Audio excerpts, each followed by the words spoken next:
Olá, esse é um outro vídeo, gravação de uma explicação acerca da filosofia do Karl Popper, né, em Filosofia da Ciência. Vou abordar aqui, então, o capítulo 6, que é talvez um dos mais importantes, né. Na verdade, eu estou falando desse esquema básico aqui, né, capítulo 1, né, que é intitulado Colocação de alguns problemas fundamentais. Ele é composto de, vamos dizer assim, 8 subcapítulos, né. Então, teria aqui, o primeiro seria o problema da indução, a eliminação do psicologismo, prova dedutiva de teorias, problema da demarcação, experiência como método, falsibilidade como critério de demarcação, e o problema da base empírica e objetividade científica e convicção subjetiva. Então, eu vou expor aqui, vou ler, né, o 6, tá? Que é a falsibilidade como critério de demarcação. Talvez seja essa a noção mais importante, né, da contribuição filosófica do Popper para a filosofia da ciência.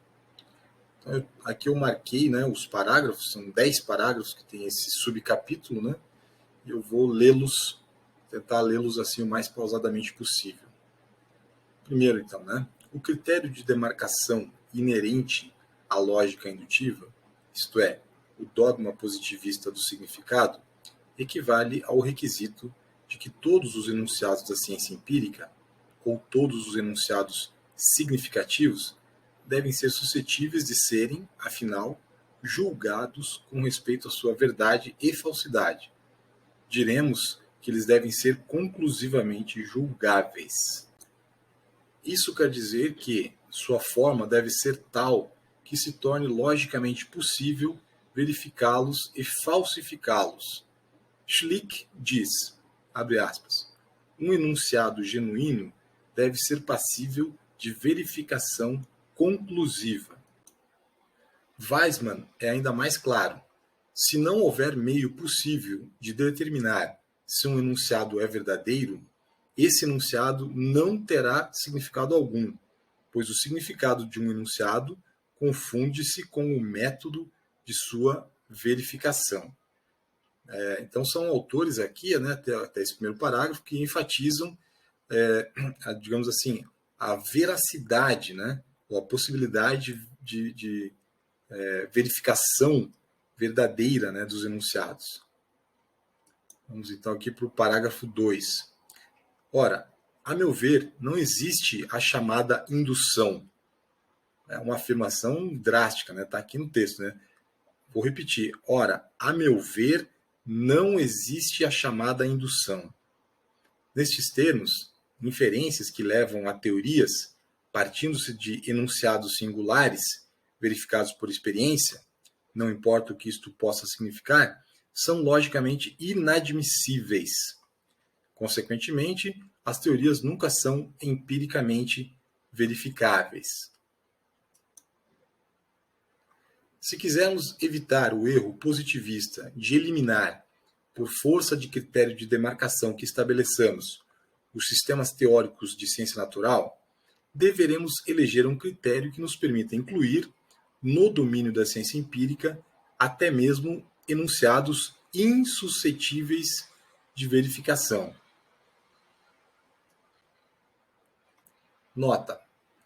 Carnap admitiu que isso estava errado, reportando-se à minha crítica.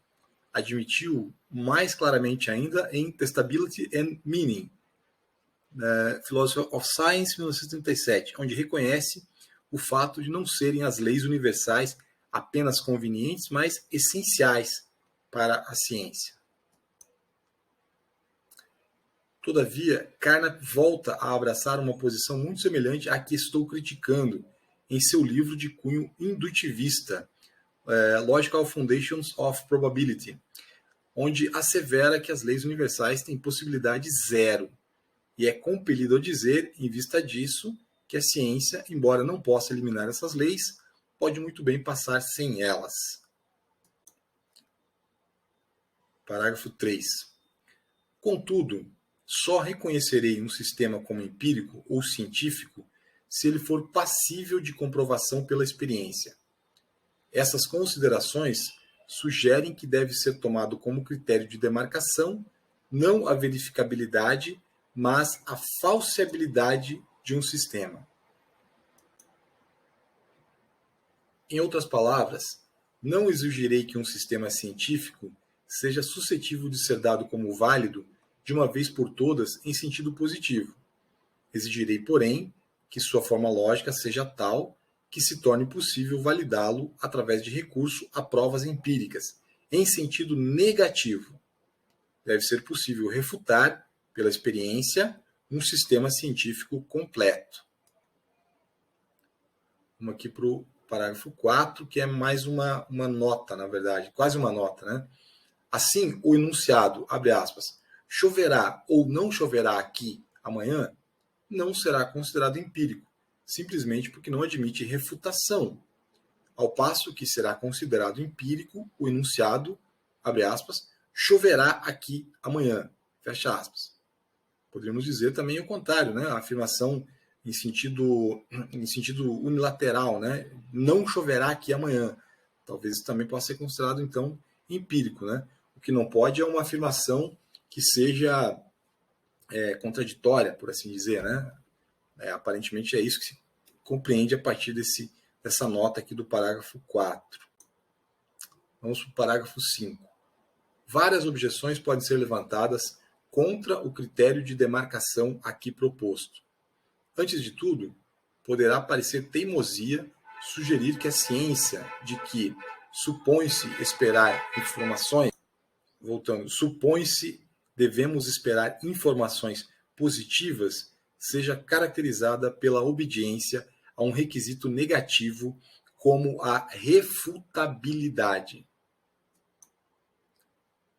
Contudo, mostrarei nas sessões de número 31 a 46, portanto mais para frente no livro, né, que tal objeção é de pouco peso, pois a quantidade de informação positiva acerca do mundo, veiculada por um enunciado científico, é tanto maior em razão de seu caráter lógico, quanto mais conflitos gere com possíveis enunciados singulares.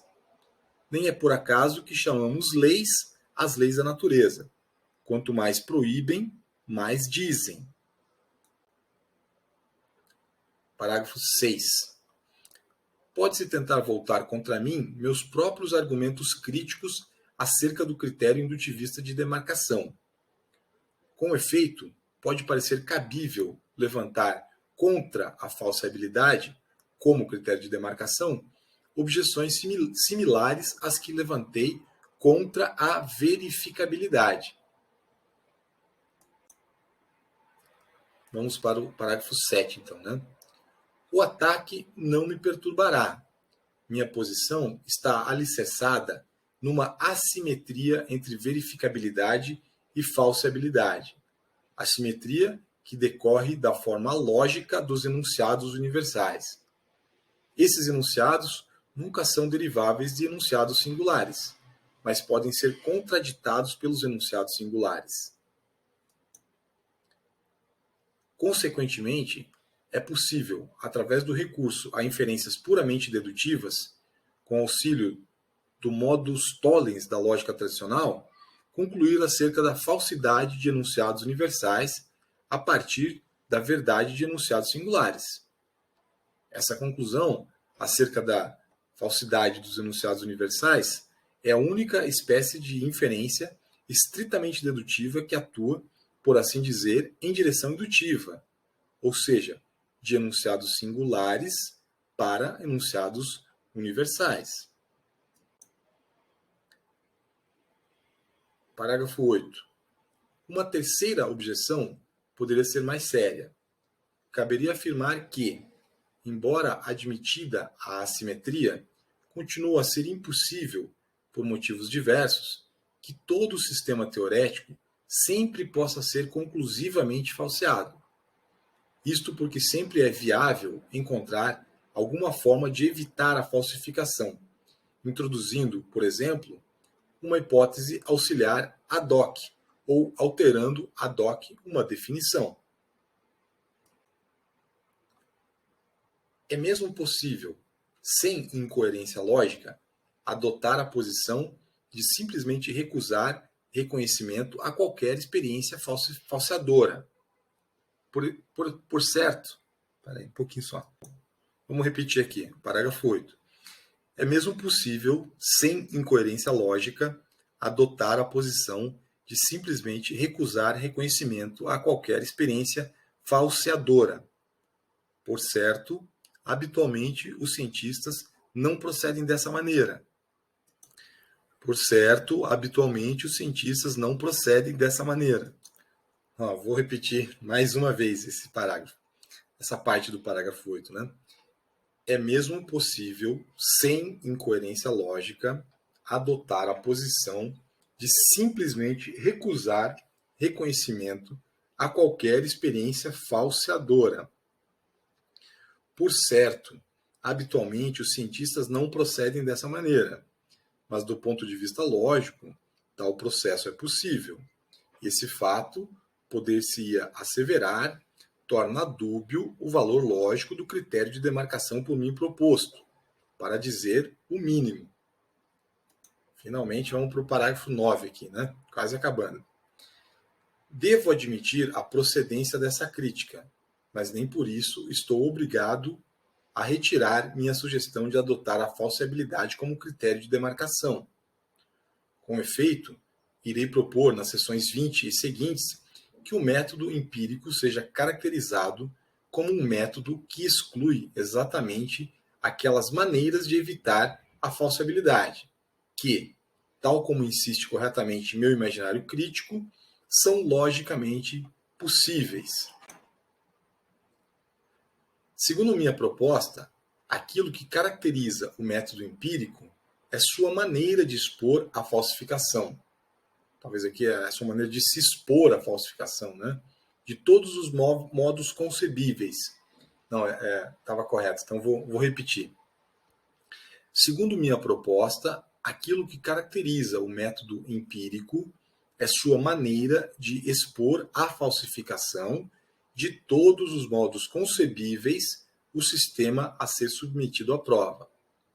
Seu objetivo não é o de salvar a vida de sistemas insustentáveis, mas, pelo contrário, o de selecionar o que se revele comparativamente o melhor, expondo-os todos à mais violenta luta pela sobrevivência.